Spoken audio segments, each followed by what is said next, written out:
Welcome back everybody, David here again with Med School Bootcamp.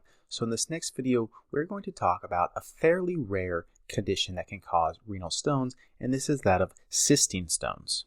So cystine stones are an inherited or genetic autosomal recessive condition. And these are an important type of stone to recognize in a question stem, right? Because there's a really classic presentation for them, and that includes a younger patient or a child presenting with recurrent kidney stones, potentially in the setting of a family history of kidney stones as well, right? Because this is an inherited condition. This is autosomal recessive, so it doesn't necessarily mean all members in the family will have it, but it's reasonable to think that some members in the family might have it as well. And these recurrent kidney stones in a young patient are typically dealing with this particular pathology of cystinuria.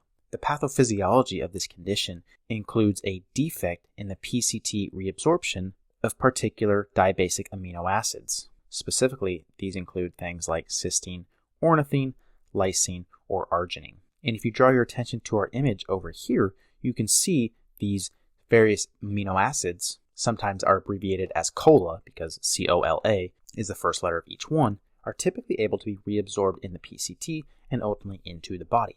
However, in a patient who has this condition, they have a defect in this transporter in that it is blocked out. They are unable to bring these amino acids back into the body, and thus they stay in the lumen, which is where our urine is formed, and ultimately excreted from the body. So this defect in the transporter leads to decreased absorption, resulting in elevated levels of cysteine and other amino acids in the urine, creating an environment for stone formation, or cystine stones. When we think about the precipitation of these types of crystals, right, we're looking at an environment that is fairly acidic. That is to say that these stones form in a decreased pH or an acidic environment. Again, this is an important differentiating feature from some other types of stones that form in a more alkaline or an increased pH environment. These include things like our calcium phosphate stones and our ammonium magnesium phosphate stones, also called struvite stones. When we think about the diagnostics of this particular condition, I really want to draw your attention to one particularly unique test called the sodium cyanide nitroprusside test. And so a positive test indicates that the patient likely does have this condition. So in this particular test, what happens is that sodium cyanide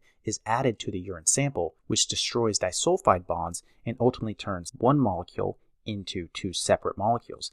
Then you can add the sodium nitroprusside to the sample, and if the sample turns a reddish purple color, that is indicative of a positive test. And it indicates there is likely an inborn error of metabolism or a defect in the transportation of cysteine in the urinary system. So that is to say, if they tell you about this test being done and they say that it turns a reddish purple color, that is indicating a positive sodium nitroprusside test, which is consistent with the condition of cystinuria. So this is a really important diagnostic to keep in mind because it's pretty much unique to this condition. We can also look at imaging studies. We frequently talk about getting an X-ray or a CT. I want you to notice that these are also considered radiopaque in that they're bright white, but they're not strongly radiopaque. They're weakly, or they're faintly, or sometimes described as moderately radiopaque. So yes, these will likely show up on imaging studies if we look for them as an enhancing white area on the image. However, because on X-ray they can potentially be weakly radiopaque, it's reasonable that these can actually be missed on this particular imaging study. And again, this is why it's so important to not just look at one particular imaging study, not just the urinalysis, not just a particular test, but really take everything into consideration, the patient's history, the patient's symptoms, the workup, and use all of this information you have to make the best possible clinical diagnosis. We can also look at a urinalysis as we do with our other stones. And this is a particular image that I want you to be able to notice, and that is this hexagonal shape. So you can see right here that the urinalysis shows very defined borders around this particular stone that gives it a classic appearance of a hexagonal shape. And finally, for this video, I want to talk about our management options.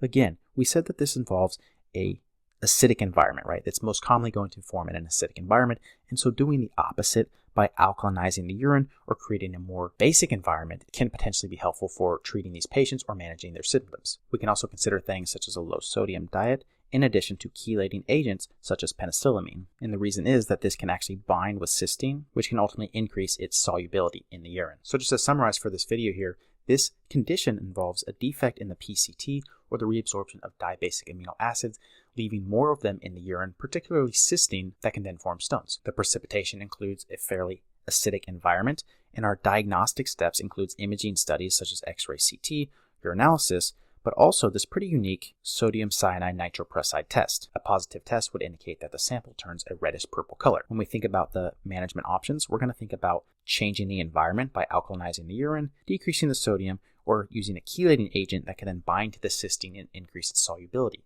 the classic vignette, the classic presentation for a patient here, again, is going to be a young child that presents with recurrent kidney stones, potentially with a family history, maybe not. They potentially will show you or describe to you the hexagons that you would see on a urinalysis, and they may also describe a funny smell to the urine, because something that is also known is that a presence of cysteine or an excessive amount of cysteine actually has a rotten egg smell, and so I would consider that a fairly unique finding as well.